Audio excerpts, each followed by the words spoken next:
Ang mapalad at ang nakakaawa.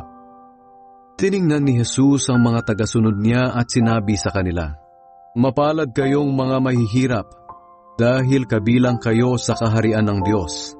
Mapalad kayong mga nagugutom ngayon, dahil bubusugin kayo. Mapalad kayong mga umiiyak ngayon, dahil tatawa kayo. Mapalad kayo kung dahil sa pagsunod ninyo sa akin na Anak ng Tao, ay kamuhian kayo, itakwil, insultuhin, at siraan ang inyong pangalan. Ganoon din ang ginawa ng kanilang mga ninuno sa mga propeta noon. Kaya kung gawin ito sa inyo, magalak kayo at lumukso sa tuwa, dahil malaki ang gantimpala ninyo sa langit. Ngunit nakakaawa kayong mga mayayaman, dahil tinanggap na ninyo ang inyong kaligayahan. Nakakaawa kayong mga busog ngayon, dahil magugutom kayo.